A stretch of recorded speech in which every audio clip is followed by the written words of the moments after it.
I never imagined sharing this, but life has a way of catching you off guard. My name is Claire Whitmore. I'm 44 years old and have been a single mom for most of my adult life. My son Ethan Whitmore, now 22, has been my anchor and my reason to keep moving forward. We've always shared a deep bond, one built on mutual support, laughter through hardship, and the quiet moments in between. That night, Ethan Whitmore came home exhausted. He looked pale and said he wasn't feeling well after working long hours and staying up late for exams. I told him to rest on my bed while I prepared some tea. It was a chilly evening, and the house hadn't fully warmed up yet, so I tucked a thick blanket over him like I used to when he was little. As I sat at the edge of the bed watching him breathe slowly, memories of his childhood flashed in my mind, those nights when he'd crawl into bed after a nightmare, and I'd reassure him that everything was going to be okay. That night reminded me so much of those earlier years. I lay down beside him, not out of anything but motherly comfort, and closed my eyes for a moment. The room was silent except for the rhythm of our breathing. At first it was peaceful, a rare quiet moment we hadn't shared in a long time, but something about it stirred emotions I didn't quite understand, grief, nostalgia, maybe even loneliness. As he lay beside me, I could feel the weight of the years, of raising a child alone, of putting my own needs aside, of the quiet ache of solitude, and in that stillness something deep inside me awakened, a realization that perhaps I had lost myself in the process of caring for someone else for so long. Then without a word, Ethan Whitmore opened his eyes and looked at me. His gaze was soft, filled with concern. "You okay, Mom?" he asked. I nodded, though my voice caught in my throat.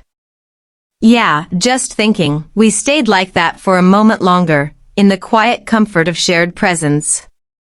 It was not wrong, it was not strange, it was just the weight of a bond forged through years of endurance, of love that had taken so many shapes, but I also knew something needed to change.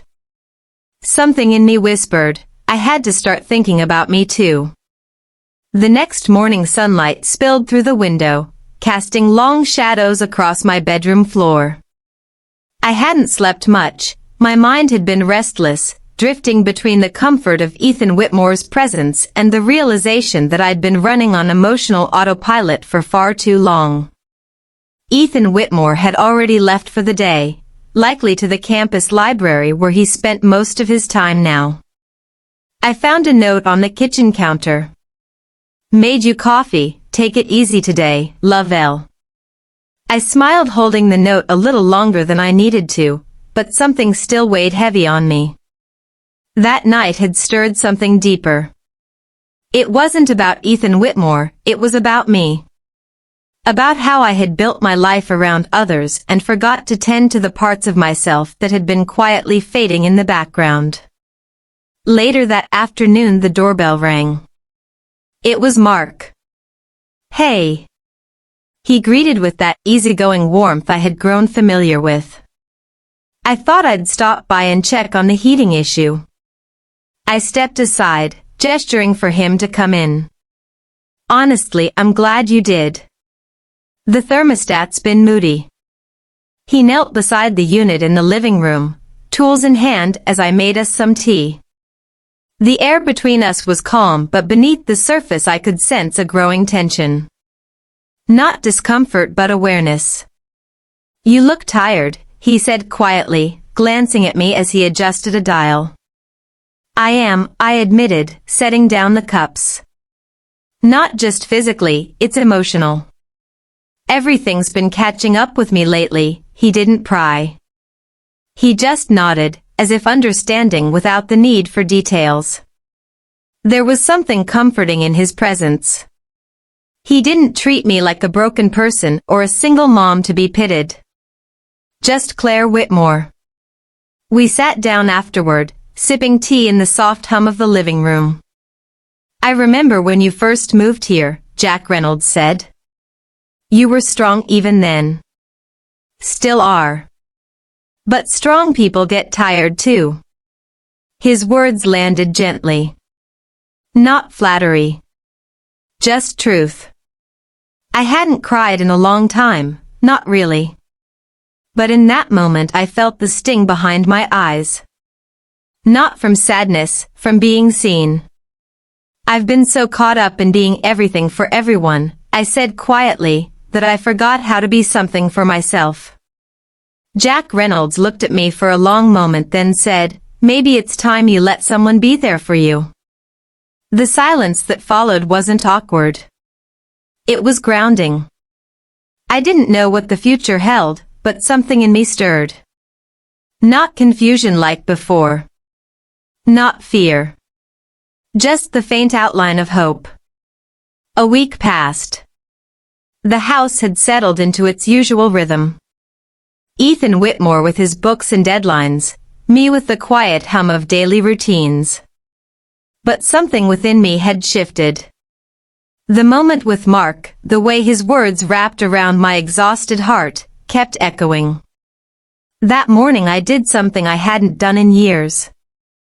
I picked up the phone and booked an appointment with a therapist. The call lasted just 4 minutes, but my hands trembled afterward. It was a small act, one no one else could see, but it felt monumental. Like I had finally given myself permission to be more than just a mother. A provider. A caretaker. When I told Ethan Whitmore over dinner that evening, his fork paused midair. "Therapy?" he asked, surprised. I nodded gently. "Yeah. Think. I need to sort some things out. For myself." He didn't question it. Instead he smiled. A soft, genuine smile that reminded me of when he was a boy and used to cheer when I fixed something around the house. "I'm proud of you, Mom," he said. And for once the weight on my chest felt a little lighter. The therapist's office smelled faintly of lavender. Soft piano music played in the background. I sat on the beige couch, unsure of where to begin. But the therapist, a woman named Dr. Susan Hartley, simply asked, "What brings you here today?" I paused. Then I spoke. About raising Ethan Whitmore alone.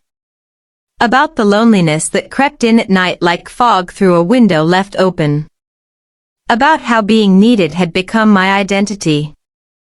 And how now, with Ethan Whitmore growing up, I didn't know who I was outside of that.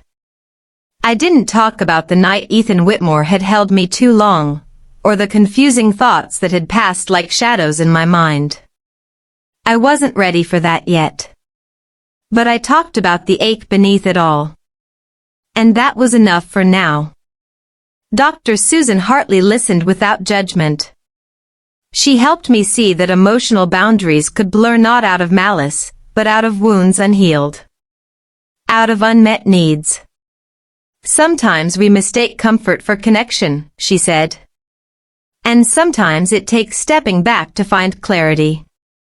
I left the session feeling raw but also real. One evening, Jack Reynolds stopped by again with a bag of groceries, left over from a work potluck, he claimed, though I suspected he brought them just so he had an excuse to check on me. We sat on the porch wrapped in thin blankets, watching the late autumn sun dip behind the trees. "I heard you've been talking to someone," he said after a long pause. "Word travels fast," I chuckled. "Not really," he smiled. "Ethan Whitmore mentioned it when I saw him earlier." I looked down, fingers wrapped around my mug. "It's been good. Hard. But good," Jack Reynolds nodded. "You don't always have to be strong, Claire Whitmore." Those words, simple as they were, stuck with me. He didn't reach for my hand. Didn't move closer. He just sat there beside me, warm and steady, reminding me with his presence that I wasn't alone anymore. And maybe, just maybe, I didn't have to keep carrying it all by myself. It was a quiet Sunday evening when I knew the moment had come. Ethan Whitmore had been quieter lately. Not distant but watchful. As if waiting for me to bring up the conversation we had both been avoiding. The unspoken tension between us hadn't erupted. It had simply lingered. A shadow trailing behind shared meals and brief exchanges. But that evening, as we sat on opposite ends of the living room, the silence between us felt different. It wasn't heavy, it was ready. I cleared my throat. "Ethan Whitmore," I said gently. "Can we talk?" He looked up from his laptop, eyes guarded but open. "Sure." I took a breath, steadying myself. "That night, when things felt confusing, I just want you to know I've been thinking a lot. And I'm sorry if anything I did made you feel uncertain about our relationship. I should have seen that we both needed boundaries. I should have acted sooner." He blinked then nodded slowly. "I've been thinking too," he admitted. I didn't know how to bring it up. I was embarrassed. "I know," I said softly. "Me too." There was a long pause. "I think I was just lonely," he said. Not in a weird way. Just like I didn't know where I fit anymore. "School's overwhelming. I'm growing up. You've always been the one constant mom." His voice cracked slightly on that last word. My heart broke a little, but not from guilt. From understanding. "I get it," I said. "You've been my world for so long, Ethan Whitmore. And sometimes, we forget we're two separate people." He looked at me, eyes glossy with emotion. "I never wanted to make you uncomfortable." "You didn't," I said quickly. "You reminded me that it's time I started looking after myself again. And maybe it's time you had the space to do the same." For the first time in weeks, we smiled at each other genuinely. I stood up and walked over, pulling him into a warm, full embrace. One that didn't carry confusion. Just love. Clear and whole. When I stepped back, I said, "I've been going to therapy. It's helping." "That's really good," he said. "Maybe I should too." "You'd be proud of yourself if you did," he nodded. "I think I need that." Later that week, I met Jack Reynolds for coffee. We sat at a small corner cafe. The kind with chipped mugs and soft music humming from old speakers. I told him everything, well, everything that mattered. About the therapy. About the clarity. About learning how to let go without guilt. He listened as he always did. Not pressing. Just present. "You're finding your way back to yourself," he said, stirring his tea slowly. "And that's the most beautiful kind of journey." I smiled. It feels that way. We didn't talk about the future, about us. That wasn't the point. What mattered was that for the first time in years, I was beginning to imagine a life that included me, not just the people I loved. That night back home I found Ethan Whitmore on the porch, headphones in, watching the stars. I sat next to him. No words. Just the quiet peace of knowing we were okay. Not perfect. Not fully healed. But okay. And sometimes that's enough to begin again. 3 years passed in the blink of an eye. This summer, my little house is filled with warm light and the soft scent of lavender drifting in from the backyard garden. Quiet afternoons have become my sanctuary. Not heavy with confusion or guilt, but calm and rooted. Ethan Whitmore graduated this past spring. I stood in the crowd that day, tears silently falling as I watched him walk across the stage. Confident, tall and full of life. I wasn't crying from regret. I cried from pride. That night we sat together on the front steps, watching the stars like we used to. Ethan Whitmore turned to me and said, "I still remember the day you went to your first therapy session. You thought I didn't notice, but your eyes were red when you came back inside." I laughed softly. "So you saw?" "Saw everything," he shrugged. "But that's when things really changed for both of us." I nodded. No need to explain. He understood. Since that time we've found a new rhythm. One with space. One with clarity. I no longer carry everything alone. And Ethan Whitmore no longer clings to parts of me he's outgrown. We've become companions, not just mother and son. Bound by love, defined by growth.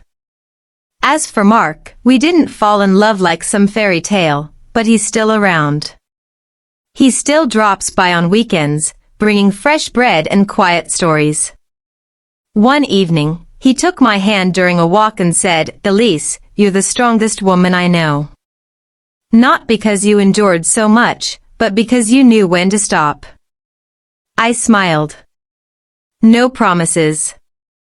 No fantasy. Just presence. Sometimes love doesn't roar like a storm. Sometimes it's just someone choosing to stay when you have nothing left to prove.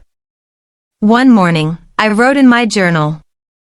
There was a time I felt lost in my own home. But now, every window, every chair, every cup of tea whispers to me. You came back. And you are whole again. Life doesn't have to be perfect to be beautiful. It just takes the courage to face it. And the gentleness to forgive yourself along the way.